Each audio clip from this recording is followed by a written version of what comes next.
بناوی خوای بەخشندەی میهرەبان حەمد و ثنا و سوپاس و ستایشی بێ پایان بەخوای پەروەردگاری جیهان، درود و سلام لەسەر پێغەمبەری خۆشەویستمان صلی الله عليه وسلم و لەسەر ئەهل بەیت و هەموو یاران و هەموو شوێن کەوتوانیان تا کۆتا زەمان. برایانی ئازیز، لە پرۆگرامی زاد قۆناغی دووهەم بابەتی پەروەردە و تەزکیە گەیشتونەتە لاپەڕەی 78 المحاسبة، لێپرسینەوە، يعني ئینسان لە خۆی بپرسێتەوە. النفس بطبيعتها كثيرة التقلب والتلون. نفس بطبيعتي زور أقوره، يعني تقلباتي زورة، تلوني زورة، قرانكاري زورة. تؤثر فيها المؤثرات، زور شتكاري قري هي لسر نفسية دروني إنسان، وتعصف بها الأهواء والأمراض. هوا آرزو نخوش دروني كان أمانا هميت كاري قري هي لسر دروني إنسان، فتجنح لها وتنقاد إليها. عندي جارية إنسان ملكتشي هوا آرزو كان يبي ملكتشي عندك لنا خوشي دروني أبي، وهي في الأصل يعني خوش كان يضل، يعني وهي في الأصل تسير بالعبد إلى الشر، أو نخوشيانا أو هوا آرزوانا زور جار إنسان برو خرافة أبا، كما قال تعالى: إن النفس لأمارة بالسوء إلا ما رحم ربي. نفس بطبيعتي فرمان بخرافاك، نفس بطبيعة فرمانك إنسان برو خرافة برا إلا ما رحم ربي، إلا نفسك كما قال خوا رحمي فيك بأينا الزور بيجان نفسه هوا وآرزو إنسان برو خرافة أبا. لذا فإن لها خطرا عظيما على المرء إذا لم يستوقفها عند حدها ويلجمها بلجام التقوى والخوف من الله تعالى. بويا دائما إنسان لخطر لحالتك ترسناكي قوريايا أجر إنسان نفسي خوي نقري، أجر إنسان لغاوي نكا بلغاوي تقوى ترسان لخواي پروردگار. بويا بيشينان من وتويانا نفس أجر بيجري مشتيكا، يعني أتواني لناو دستي خوتا بيجري نيلي تپوجون بكا، بلام بريد دشتيك يك فساد قورا ناتوا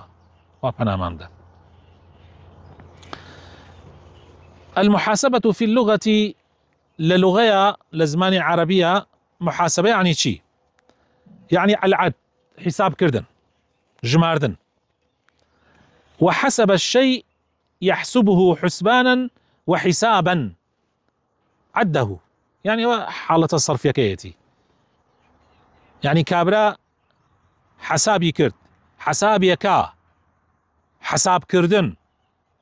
أو حالتي ماضيكيتي ومضارعكيتي وسرچاوكيتي. لا زمانوانيشا محاسبة يعني النظر في أعمال النفس، يعني محاسبة كردن أويا كإنسان بروانية كردوكاني نفسي، واستدراك الأخطاء وهلكاني خوي فرياي هلكاني خوي بكوي، والمضي في الصالحات وملري بقري لسر رقاي تشاككاري. إمامي ماوردي أفرمي لمباري محاسبة أفرمي أن يتصفح الإنسان في ليله ما صدر من أفعال نهاره. أوي إنسان شوان لا بركاني كردوكاني هلداتوا، چی کردو بروج هموی هلداتوا. فإن كان محمودا أمضاه، أجر كاركاني شاكي زوربو لسري بردوام به، أي أجر خرافي هبو، يعني أجر شاكي هبه أولا سري الروا وأتبعه بما شاكله وضاهاه، لسر هاوينا كاني بردوام به. وإن كان مذموما، أي أجر خرافي زوربو استدركه إن أمكن. فرياي أكوي أجر بوي كرا، أجر بوت كرا تشجاري واي بوت ناكتي، بس أجر بوت كرا فرياي أكوي، وانتهى عن مثله في المستقبل. يعني الشوان كتولا بركاني روش الله ديتوا تشيم كردوه تشيم كردوه تشيم كردوه على ديتوا بيوتر محاسبة شاكت كرد به لسري بردوام بي، وهول دي زياتري كي أي أجر خرافت كرد به هول أدي أو شوا فرياي كوي. أجر فرياي كوتي، أجريش فرياي نكوتي هەنێ شتێ فریا ناکەوێت چاک ناکرێ و بە شەوێک سعات 12 شەو تو ناتوانانی بڕۆی بە یەکێ بڵێ گەردنە مازاکە، ناتوانانی بڕۆی بە چی بکەی بەڵام هەوڵە دەی لە مستەقبەلا دووبارەی نەکەیتەوە، لە داهاتووە دووبارەی نەکەیتەوە. محاسبە لە قورئان و سنەتە و لە فەرمایشتی زانایانی ئیسلامە. خوای پەروەردگار لە قورئانی پیرۆزە فەرمێ یا ئەیها الذین ئامنوا، ئەی ئەو کەسانەی کە ئیمانتان هێناوە، باوەڕتان هێناوە، اتقوا الله، خۆتان بپارێزن لە نافەرمانەکانی خوا، ولتنظر نفس ما قدمت لغد، و بە هەر نەفسێک سیر کا بزانم بۆ سبەی چی کردووە، چیت ئامادە کردووە بۆ قیامەتت، بۆ سبەی، یعنی قیامەت وەکو سبەی نزیکە، بەخوا هەر ئەوە نەتزانی وتیان مرد و فریای هیچ ناکەوی. واتقوا الله، دەیکەوا بوو لە خوا بترسن، خۆتان بپارێزن لە نافەرمانەکانی خوا. إن الله خبير بما تعملون، خوای گەورە ئاگادارە لە هەر کارێک، خدا ئاگادارە بە هەر کار و کردەوەیەک کە ئەیکەن. ولا تكونوا، ئەمەیان زۆر مشکلەیە، ولا تكونوا كالذين نسوا الله، وەکو ئەوانە مەبن کەوا خوایان لەبیر کرد، خوایان لەبیر چوویەوە، فأنساهم أنفسهم، خوای تەعالاش خۆیانی لەبیر خۆیان بردەوە، کە تۆ خوات لەبیر چوو، خوای تەعالا خۆتت لەبیر خۆتە باتەوە.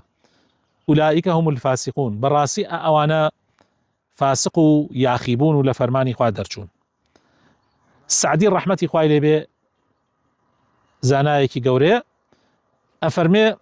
لە تەفسیرەکەیە، لە تەفسیری ئەم ئاەتە ئەفەرمێ هذه الآية الكريمة أصل في محاسبة العبد نفسه، ئەم ئاەتی کەریمە، ئەم ئاەتە بەڕێزە، ئەمە بنچینەیە بۆ ئەوەی ئینسان خۆ حاسەبەی خۆی بکە،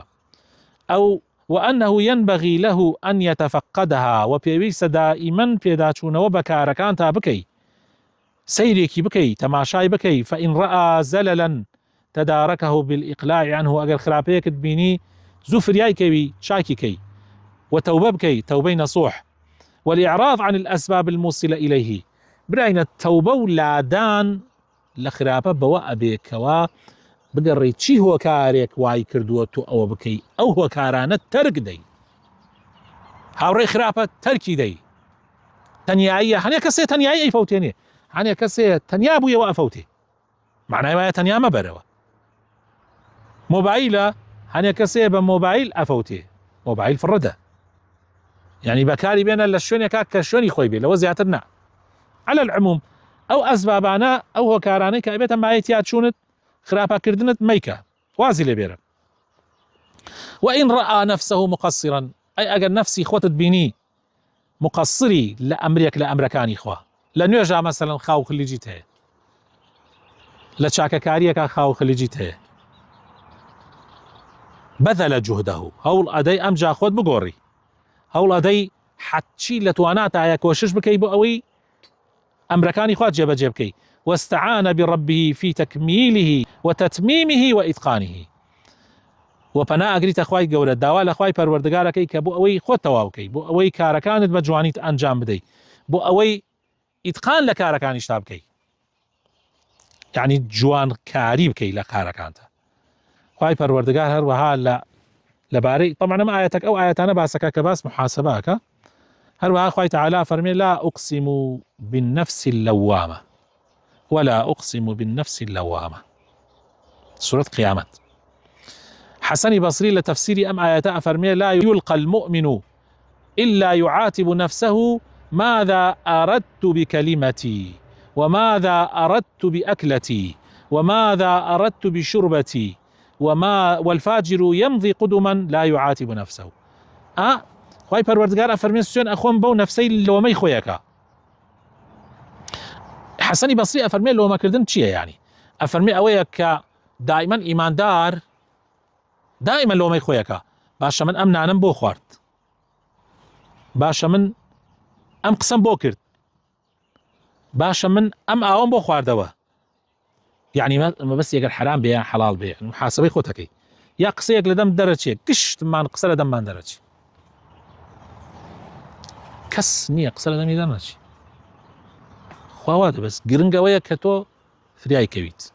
نيلي زور برا، نيلي زور برا. ئەگینا ئەگەر بڵێ من قسە ناکەم مستحيلة، يعني مستحيلة بەڵێ. ئەی لە سنەتی پێغەمبەر صلى الله عليه وسلم چی مانەیە دەربارەی محاسبە؟ ئەو حەدیثەمانەیە کە ئیمامی ئەحمەد و ترمذی گێڕنەوە: الكيس من دان نفسه وعمل لما بعد الموت، والعاجز من أتبع نفسه هواها وتمنى على الله. كيس كيه؟ كيس يعني إنسان عاقل، إنسان عاقل دان نفسه، يعني حاسبها في الدنيا قبل الآخرة، يعني لدنيا محاسبة كيفاش آخرة، وعمل بو دواي مردنكا. أي عاجز كيه؟ أما إنساني عاقل، أي إنساني بعقل ويك شون هوا آرزو يكوي حرشي بيوت هوا آرزو شون يكوي وشي أكا وتمنى على الله. كل أخوة كريم، كل أخوة برا من بياهم نكشت، كل أخوة من شي نكرده يعني خويا خلطيني خوا بالرحمة، خوا غفور الرحمة بيلي تشيتو هر وآياتك فرميتي خوا غفور الرحمة أفرمي آقات عن لي بخوا شديد العقابش. كما أن محاسبة النفس من الأعمال المجمع عليها بين العلماء. محاسبة نفس لو كارانيك همو علماء إسلام إجماعا لسري كردوها، يعني يك رأيان هي همو يعني يكران. عزي كري عبد السلام أفرمي أجمع العلماء على وجوب محاسبة النفس فيما سلف من الأعمال وفيما يستقبل منها. علماء إسلام إجماعا كردوها كإنسان واجب محاسبة نفسي خوي بكا لوي كردوتي ولوي شي أي كالة داهاتوا. كوابو محاسبة دون جورة، محاسبة لبيش عمل، محاسبة لباش عمل. محاسبة بيش عمل شيء هو أن ينظر العبد في هذا العمل هل هو قادر عليه فيعمله. سيري كاركا كي بزان آية أو كارا توانات بسريع هيا بيكي أي كي بون من الرجو، بون من هالسياني شو نيوجي رجوي السنة يعني ليلة باسكا نيوجي السنة بون من عمره بون من شي آية توانات هيا بيكي بيش وقت محاسبة خوتكي آية توانات هيا يا توانات نية آية كردني أمكارا چید دەسەکەوێ بۆ قیامەتت و چید لە دەست دەرەچێ بۆ قیامەتت. ئایا ئەم کارە بکەم خێرم دەسەکەوێ یان شەڕم دەسەکەوێ. حەسەنی بەسری ئەفەرمێ كان أحدهم إذا أراد أن يتصدق بصدقة تثبت. پیاوچاکان وابوون کاتیان ویست خێریە بکەن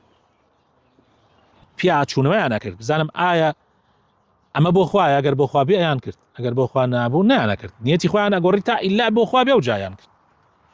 ئەیسە خەڵک وایە ئیسە زۆربەی خەڵکی کاتێک کارێکەکە هیچ محاسبەی خۆی ناکە، یعنی ئەسڵەن محاسبەی خۆی ناکە کە ئەم کارە شەڕە یا خێرە. دوای ئەوەیش ئەمجار لە کاری خێریشە ئەگەر زانی خێرە محاسبەی خۆی ناکات چەندێ بۆ خوایە و چەندێ بۆ خوا نییە. ئەگەر وای تیا بوایە بەخوا ئەو هەموو کۆمنتە خراپە نەئەکرا. هەر شتێک ئەبینی لە تیکتۆکە لە فەیسبووکە کە دائەبەزێ یان لە یوتیوبە لە هەر شوێنێکە بڕۆ سێر ئەو هەموو کۆمنتەکە کە ئەکرێ بیری لێکەیت وەڵی باشە تو بڵێ ئەمانە محاسبەی خۆیان بکەن. هەرچی بێ قسەی لەسەرەکە. زەلامێک کوژرا کورە با بەولاترۆ بچی بوومە لەرزەیەک ئەبێ کورە ئەڵێ خراپتریان وەسەرابێ تو سبحان الله. هەرچی یعنی لە هەموو شتێکە قساکە. یەکاکە یەک تۆز دەمی خۆت بگرە، یەک تۆز ئاگات لە خۆت بێ. ئێ نازانی ئەم قسەی کە تۆ ئەیکەی لەسەرت حەسابەکرێ. یعنی من جاری وایە ئەبینم مامۆسایەک ئاینی قسەیەکەکە یەکسەر ئەم نیەتی خوێنێتەوە، ئەڵێ نیەتی ئاوایە لا حول ولا قوة إلا بالله. دەستگایەکی خێرخوازی خێرەکە باشەی خۆن بۆ خۆیان. یەکاکە تۆ نەئەزانی چییە، نەئەزانی چۆنە، تو چۆن لە خۆ تۆژی خۆن. کابرایەک خەریکی کارێکی خێرە یەکسەر ئەم بوختیاری بۆکە لە خوایش ناترسێ. وڵڵی جاری وا هەبووە بینیمە مامۆسایە قسەیەکی کردووە قسەکەی طبعا دەقا و دەق صحیح بووە ڕاستیش بووە ئەم حەلە خۆی وتی وەڵای درۆکی حەلە خۆیەوە تۆ بیری لێ بکەرەوە ئەم ئینسانە بێت لە قیامەتە چۆن جواب بداتەوە لە کاتێکە کە ئاگای لە دەمی خۆی نییە بۆیە ئینسانی موسڵمان وان نییە ئەگەر لەوانەی سەیەوە بڵێن ئەوانە موسڵمانن آخر من ئەڵێم نابێ ئینسانی موسڵمان وابێ کاتی ئەڵێم ئینسانی موسڵمان وان نییە یعنی ئەوەی موسڵمان بێت نابێ وابێ من مەبەستەکەم ئەوەیە یعنی ئەوەی موسڵمان بێت کە خۆی بە موسڵمان بزانێ نابێ وابێ نابێ ئەم سیفەتەی تیابێ نابێت ئاگای لە دەمی خۆی نەبێ نابێ ئاگای لە پەنجەکانی نەبێ کاتێک کۆمنتە نووسێ کاتێک تعلیق لەسەر کەسێک ئەدەی کاتێک کۆمنتێ بۆ کەسێک ئەنووسی ئەبێ ئاگات لە خۆت بێ هەتا تەنانەت لە لایککردنیشە براینە زۆر عەجیبە یعنی خەڵکێکە بینم هەر بەردەوام خەریکی ڕیاکردنە هەر کەسی هەرچی بنووسێژە دەستت خۆش بێ ئافرین چاکت کرد خراپیشە نووسێژە چاکت کرد خەڵکێکی تریشمانەیە هەردەم ئەو ڕەخنە ئەگرێ حتا لە شتە چاکەکانیشە ڕەخنە ئەگرێ هەر بوختیان ئەکا بۆ ناتوانن ئەم دوانە ناو ڕاست بن بە چاک بڵێن دەستت خۆش بە خراپیش بڵێن کاکە خراپت کرد یا ئەمەشە تەواوە خۆی ئەمەیان تەواوە ئینسانی موسڵمان ئەبێ وابێ مرۆڤی موسڵمان ئەبێ وابێ بەڵێ ئەوەی کە باسمان کرد محاسبەکردنی پێش ئەوەی کارەکەت بکەیت ئەم جا دێنە سەر ئەوەی محاسبەکردن دوای ئەوەی کارەکەت کرد ئەمیش طبعا سێ جۆرە یەکەمیان محاسبەی نەفس دەکەی لەسەر تاعاتەکان و بەردەوام ئەو پرسیارە ئەکەی ئایا من ئەم تاعاتە کردم بە جوانی کردم بە چاکی کردم بە پێی شەریعەتی خوا کردم نیەتیشم پاک بوو بۆ خوای پەروەردگار ئەگەر لەمانە خەلەلێک هەبوو هەوڵەدەی چاکیکەی ئەگەر خەلەلێک لەمە هەبوو هەوڵەدەی چاکەکەی هەوڵەدەی ئەگەر غەڵەتێکت کرد بێ لە کارەکە تۆبە بکە استغفار بکە ئەگەر نیەتێکی خراپەتە بێ هەوڵەدەی یعنی لە کاری چاکەیە هەوڵەدەی نیەتی خۆت چاکەکەیتەوە ئەمە بۆ چاکە دووهەمیان بۆ کاری خراپە محاسبەی خۆتەکەی ئەگەر خراپەیەکرد لە دەست دەرچوو محاسبەی خۆتەکەی لەسەر ئەو کارە خراپانەی کە کردوتە وە زوو بگەڕێیتەوە لێی و پەشیمان ببیتەوە لێی و ئەوەی من کردمە چی ئیسفادەیەکی هەیە بۆ دین و بۆ دنیا هەر لەناو خەڵکە ئەگەر خەڵک پێی بزانێ حەیامە چی دوای ئەوەی شەکە لە قیامەتە لە بەردەمی خوایە من چۆن جواب بدەمەوە چۆن بە پێغەمبەر بڵێم ئەی پێغەمبەری خوا من لە ئومەتی تۆ بووم لەبەرەوە زوو فریایەکەوی چاکاکەی ئەو خراپانە بسڕێتەوە زوو فریایەکەوی بیسڕیتەوە ئین الحەسەنات یوذیبن السەیئات براینە دائما کاری چاکە خراپە ئەسڕێتەوە پێغەمبەری خوای صلی الله علیه و سلم لە حەدیثەکە نصیحەتی ئەو سەحابەیە کرد فەرمووی اتق الله حيثما كنت وأتبع السيئة الحسنة تمحها وأتبع السيئة الحسنة تمحها دائما هەر کاتێ خراپەیەکت کرد چاکەیە بکە کەوا بیسڕێتەوە بە قەدەری خۆی بێ ئەوە زۆر زۆر گرنگە ئاگامان لێ بێ سێیەمیش کارێک کردوتە بەڵام نەکردنەکەی چاکتر بۆ لەکردنەکەی محاسبەی خۆتەکەی ئەڵێ بۆ کردم خۆزگانم کردایە ئایسە من جاری وایە لە ناو مەجلیسێکا دانشین ئەنێ قسە ئەکرێ قسەکان خۆ خراپنەوە بەس ئەڵێم توخوا من بۆ کردم خۆزگانم کرد جاری وایە تووڕە ئەبی لە مەوزوعێکە بڕێ قسە لە دەمت دەرەچێ ئەڵێ خۆزگانم کردایە بۆ کردم بۆ ئەوەی ئەو لۆمەکردنی نەفسی خۆتە وا ئەکات کە ئیتر ناڕۆیتە سەر خراپەکاری بۆ جارێکی تر هەوڵ ئەدەی کارەکانت یا چاکەیەکە کە ئەنجامێ دەی یان خراپەیەکە خۆتی لێپارێزی لەوەکانی ترە خۆت ناخێتە ناو هەندێک کاری تر حتا تەنانەت کاری وا هەیە مباحە لە ژیانتە ئەگەر هەستەکەی ئەگەر نیەتێکی باشت نەبێ نابێ بەکاری چا بۆیە نیەتی خۆت چاکەکەی زۆر شت هەیە ئەو گەشتەی کە ئەیکەی ئەگەر مەبەستت ئەوە بێ دڵی مناڵەکانت خۆشکەی ئەگەر مەبەستت ئەوە بێ خۆتیش تۆزێ جەو بگۆڕی ئەگەر مەبەستت ئەوە بێ تۆزێ ڕێ بکەیت و لاشت بەهێزترکەی ئەو گشتی بێتە عیبادەت حاسێکە نیەت چەند موهیمە شتەکان ئەگۆڕێ بۆیە ئاوا محاسبەی خۆت بکەیت بۆی جارێکی تر شتەکانت بە بەلاشە نەڕوە حتا تۆپتۆپێن و ڕاضە و ئەوانەشە ئەگەر نیەتت نەبێ لە ئاخیرا هیچت بۆ نانووسری خلاصە گوناحیش ئەگەر شتی گوناحی تیان نەکرێ ئەگەر گوناحی تیان نەکرێت چونکە جاری وایە لە ناو تۆپێنەکە خەڵکێ جمێنەدا خەڵکەیە کفرەکە من خەڵکم بینیە کفری کردە لە ناو تۆپێنە يعني ئەوە طبعا ئەوە بێتە کوفر ئەوە زۆر خەتەرە يعني ئەوە زۆر خەتەرە بەڵام ئەگەر ئەمانەی تیان نەکرێ هەر بە شتێکی عادیە ڕوا کاتێکی بەلاشتە ڕوا هیچ و پیچ نەخێت دەستەکەوێ نە هیچ بەڵام ئەگەر نیەتت ئەوە بێت تۆ بەهێزبی نیەتت ئەوە بێت جەوێکە گۆڕی بۆ ئەوەی دوایی هاتیتەوە تۆزێ فکرت سافێ چاکتر بخەوی چاکتر کارەکانی ژیانت ئەنجام بدەیت گشتێ بە عیبادەت جا ئێستاکەوا بوو محاسبە دوو جۆرە محاسبەیەک لە پێشی ئەوەی کارەکە بکەیت بۆ ئەوەی کاتێ ئەیکەی یەک شەرعی بێ دۆش نیەتت پاک بێ محاسبەیەک لە دوای کارەکە کە کردتە ئەویش سێ جۆرە جۆرێکی چاکەیەکە کردوتە بەڵام تۆ محاسبەی خۆتەکەی ئابزان نیەتت تایە پاک بووە کارەکەت چەندێک شەرعی بووە چەندێک جوان ئەنجامت داوە چەندێک ئیتقانت تیا کردووە یا خراپەیەکە تۆ محاسبەی خۆتەکەی بۆ ئەوەی جارێتر نەیکەیتەوە خراپەیەکە کردوتە هەوڵ ئەدەی تۆبەی لەکەی وە چاکەیەک شەکەی بیسڕێتەوە سێم جۆریشی کاری ئاساییەکە کردوتە مباحاتە ئەم مباحاتانە حەیفە تو بێری کاتەکانی ژیانت بە بەلاشا بچی نیەتی خۆت پاکەرەوە و لەبەر خاتری خوا ئەو کارانە ئەنجامدا گەشتە وەکو وتمان وەرزشە حتا خواردن و خواردنەوەش حتا ئیسە من ئەو خواردنەی کە ئەیخۆم ئەگەر بۆ ئەوە بیخۆم هەر وەک شتێ ئەتیادی و خۆشە و باوی خۆین وەمانە هیچ دەست ناکەم بەس ئەگەر ئەو خواردنە بیخۆی بۆ ئەوەی جەستت بەهێز بێ و بتوانی نوێژەکانت چاکتر بکەیت بتوانی عیبادەتەکەت باشتر بکەیت خوارد ئەمری کردو بیخۆی لەبەرەوەی نەمری ئەگەر سێکە سبحان الله هەر بە نیەت هێلێک ئەو شتا بێ بە عیبادەت جا ئەمە زۆر زۆر گرنگە و هیوادارم ئیسفادەمان لێ کردبێ داواکارم خوای تەعالا بە خاتر ناوە جوانەکانی خۆی بۆ خاتر ئیسمی عەظەمی خۆی نیەتمان پاک کاتەوە